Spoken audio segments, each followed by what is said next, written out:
Welcome back to this online platform. Today we are going to begin a seventh chapter, that is the interview. So I would like to tell you that what is your opinion about interviews? So most of the answers will be that yes, we are very happy कि some people have taken our interview and we will be very famous among the society and the very well known persons. So here is something that the person is not wanting to take interview, or a person who is not willing to give interview. What is the different point of view of interview according to you? What should be an interview or should not be interview, and why you wanted to give an interview? So what is your opinion first? So if I ask you that why you wanted to give interview, definitely you must have given me some reasons that yes, we wanted to give interview because we will be famous in front of the society. But do you think that this interview is good for you or not? So this is the essay that will teach you that this interview is essential for you or not. Let's begin the chapter, the interview. From the introduction to the Penguin Big Book of Interviews, edited by Christopher Slipster, यानी कि this is the excerpt from the some of the anthologies, और कहीं ना कहीं से लिखा गया है, उठाया गया है, जिसके ऑथर कौन है? The Christopher Slipsters. He was born in 1959. Was a student of history at Peterhouse, Cambridge. He was a reporter of Private Eye for the 10 years and has written features of Vanity Fair. यानी कि जो Christopher स्लीवस्टर हैं वो कहाँ पे पैदा हुए? 1959 में, 1959 में, और 10 साल तक उन्होंने एज ए प्राइवेट कंपनी में प्राइवेट आई थे, वहाँ पे वो रिपोर्टर का भी काम किया है, और वैनिटी फेयर करके जो नॉवेल है उसने क्या है, फीचर्स भी लिखे हैं. Following is an excerpt taken from his introduction to the Penguin books of interviews. अब जो यहाँ से जो चैप्टर है वो लिया गया है, कहाँ से लिया गया है? Penguin book of interviews. Please remember this name because this can be asked in exam. And anthologies from 1859 to the present day. और दूसरा भी यहाँ पे 2 पार्ट में डिवाइड किया गया है. First from the Penguin books of interviews and second one is an anthology from 1859 to present day. ये सो दोनों पार्ट, एक पार्ट है वो पेंगुइन बुक में से लिया गया है और दूसरा पार्ट है वो कहाँ से? Anthologies from 1859 to present day. So today we will do only part 1. Since its invention a little over 130 years ago, अब इसकी देखने जाए तो इसका इन्वेंशन, इसको शुरुआत 130 साल पहले हुई होगी. The interviews has become a common place of journalism. अब जर्नलिज्म की बात आती है तो interviews are become common for everyone. Today almost everybody who is literate will have read an interview at some point in their lives. अब आज कोई भी लिटरेल व्यक्ति की बात करें, कोई भी पढ़ा लिखा इंसान है तो उन्होंने ज़िंदगी में कभी न कभी तो इंटरव्यू के बारे में सुना ही होगा. While from the other point of view, several thousand celebrities have been interviewed won the year. अब दूसरी बार हम सेलिब्रिटीज़ की बात करें तो उसमें हम देखेंगे कि उन्होंने तो कई सारे लोगों ने तो साल में इंटरव्यूज़ करवाए होंगे. सम ऑफ देम रिपीटेडली, और उनमें से कुछ ऐसे लोग होंगे जिन्होंने बहुत सारे इंटरव्यूज़ दिए होंगे. So it is hardly surprising that opinions of interview of its function and it's method and merits very considerably. अब इसकी बात करें कि जो इतना फेमस है तो डेफिनेटली इसकी फंक्शन के बारे में, इसकी मेथड के बारे में, मेरिट्स के बारे में सभी कॉन्शियस होंगे और इसको कंसिडर भी करते होंगे. इसको गलत ठहराने की कोई ज़रूरत नहीं हुई होगी. Some might make quite extravagant claims for it being. कुछ लोग होते हैं इसमें ब्लेम भी करते हैं. In its highest form, a source of truth, and in the practice and art. हर एक जगह पे कहीं ना कहीं इसने अपनी जगह बनाई है। Others usually celebrates who is themselves as a victims, might despite the interviews as an unwanted intrusion into their lives. कुछ लोग ऐसे भी होते हैं जिसको हाईएस्ट फॉर्म का इंटरव्यू भी क्यों नहीं होता है, फिर भी they don't want to give interviews because they feel that they are victims, might despise of the interview as an unwanted intrusion into their lives, or feels that it somehow diminishes them, just as in some primitive cultures it is believed that if one takes photograph portrait of somebody then one is stealing that person's souls. अब interview को कई जगह पे हर एक अलग अलग चीज़ से लिया जाता है।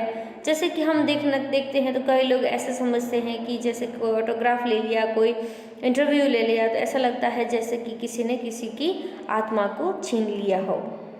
V.S. Naipaul feels that some people are wounded by interviews, यानी कि जो one of the greatest Indian English writer और the we can say that की वजह से कि उनकी मोहन विश्वास that is a great dystopian novel, तो इसी तरह से इन्होंने का बहुत सारा लिटरेचर है that is written for India. Dystopian literature की अगर बात करें तो यहाँ से आता है।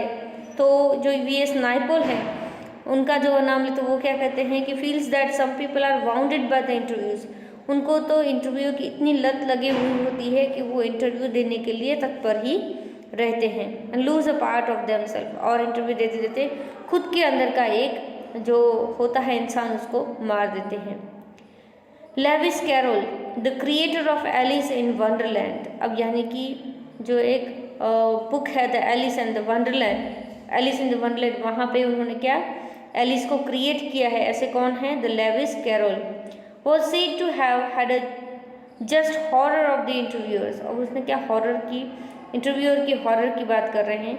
ही had never considered to be interviewed, उन्होंने कभी इंटरव्यू देने के बारे में सोचा ही नहीं है।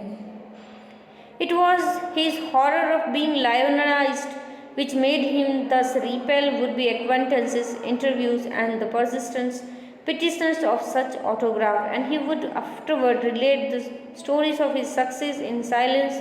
All such people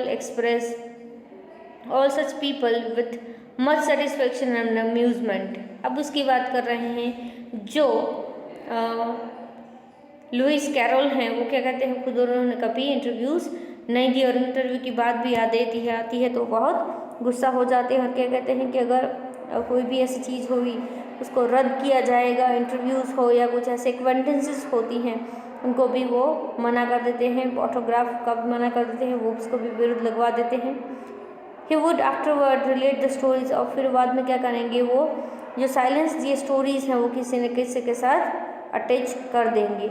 Rudyard Kipling expressed an even more contemporary culture attitude toward in the interviews. अब रुडयार्ड किपलिंग की बात करें तो उसका एक इंटरव्यू लिया गया था, उसमें उन्होंने जो एटीट्यूड कल्चर है उसके अगेंस्ट भी बहुत सारा कुछ बोला था। His wife Caroline rights in her diary for 14 अक्टूबर 1892। अब एक दिन कौन सी डेट है, 14 अक्टूबर 1892, तब जो लुइस कैरोल की जो वाइफ है कुछ वो काम कर रही होगी। She reports her husband as saying to the reporters, why do I refuse to be interviewed. अब जो रिपोर्टर आए हुए हैं उसको कहते हैं कि मैं आपको रिपोर्ट करने के लिए क्यों मना करूँगी, because it is immoral, it is a crime, just as much of a crime is an offense against my person as a assault and just as much merit punishment। अब क्या कहते हैं, क्या मेरिट, क्या इंटरव्यू देना क्या कोई गलत बात है, कोई गलती हुई है, क्या गुनाह हुआ है। और जो इसकी बात करें कि जो ऐसा कोई क्राइम तो नहीं है जो मैंने किया है। अब क्या कहते हैं, as a result as a much merits punishment, जो भी पनिशमेंट होगी उसकी मैं ले लूँगा। It is cowardly and vile, no respectable man would ask it, much less give it. अब किसी ने किससे पूछा नहीं और कई सारों ने इसको दे भी दिया। Yet keeping had himself perpetrated such an assault on Mark Twain only a few years before। अब ओनली जो ये किपलिंग थे उन्होंने ये अपने दिल पे ये चीज़ें दिमाग में रखी और किसको, मार्क ट्वेन को भी उसने क्रिटिसाइज़ किया है। H.G. Wells refer to the interviewing oral ordeal। अब जो H.G. Wells हैं वो इंटरव्यू किस तरह से एक ऑर्डिल की तरह ट्रीट करते हैं। But was a fairly frequent interview and 40 years later found himself interviewing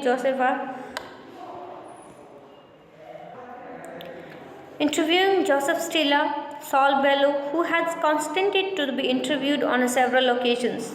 Nevertheless, once describing interviews as a being like a thumbprints on his windpipe। अब जैसे कई सारे लोग उन सारे ईयर्स में, यानी कि जोसेफ स्टेला हो, सॉल बेलो हो, वो सारे सब लोगों का इंटरव्यूज़ हो रहा है। थोड़े इंटरव्यूज़ को सेवरल एक्यूजन्स की तरह भी गिनते थे और कुछ लोग ऐसे भी थे कि वो उसको किस तरह से डिस्क्राइब करते थे कि जैसे कि वो जो विंड पाइप होता है उस पर अपने थंब प्रिंट्स दे रहे हों। Yet despite the drawbacks of the interview, it is supremely serviceable medium of communication। अब कहते हैं कि कोई लोग इतना कुछ फेमस हो चुका है ये इंटरव्यू, और कुछ लोग कुछ से तो क्या बहुत सारे लोग इसको इंटरव्यू नहीं देना चाहते, उसको बहुत ही दूर ही रखना चाहते हैं, फिर भी दे आर गिविंग इंटरव्यू। और जो इतना भी निगलेक्टेबल हो फिर भी आज उतना ही इसका कम्युनिकेशन में इंटरव्यू का बहुत बड़ा योगदान रहा है। These days more than at any other time, our most vivid impressions of our contemporaries are through interviews। Danny Berrien has written, almost everything of moment reaches us through one man asking questions of another। Because of this interviewer holds a position of unprecedented power and influences। अब कहते हैं कि कितना भी कुछ क्यों ना हुआ, हमारे पास इंटरव्यूज़ नहीं दे रहे, उसकी गलतियाँ हैं, पर आज कंटेम्प्रेरी लाइफ में हम देखने जाए तो कि जो डेनिस इंटरव्यू ही इतना ही इम्पोर्टेंट है, और डेनिस ब्रेन है वो लिखते हैं कि almost everything of moment reaches us through one man's asking question to other. अब हर एक चीज़ की बात है वो धीरे धीरे हम तक पहुंचती है, उसका एक ही रीज़न है कि एक आदमी है वो दूसरे आदमी से क्वेश्चन कर रहा है और उसकी वजह से पूरी की पूरी इन्फॉर्मेशन हमारे यहाँ पहुँचती है। और इसकी वजह से इंटरव्यूज़ ने अपना पोजीशन एक बहुत पावरफुल रखा है और इन्फ्लुएंस भी बहुत अच्छी है। तो ये आपका था चैप्टर फर्स्ट, और I can say chapter 7 first part. और इसके अंदर जो कुछ क्वेश्चंस है that you have to write down, और इसके साथ में थिंक एज यू रीड करके आपके यहाँ पे 5 क्वेश्चंस मिलेंगे, वो आपको लिखना है। और इसका दूसरा पार्ट है पार्ट 2, जहाँ पे एक इंटरव्यू का एग्जाम्पल दिया गया है that we will do in next video. यानी कि इंटरव्यू पार्ट 1 हो चुका है, we will do in and that remaining part 2 we will do in the next video। If you have doubt regarding in this video, please let me know, or you can comment also। So I am going to conclude this video over here। Thank you।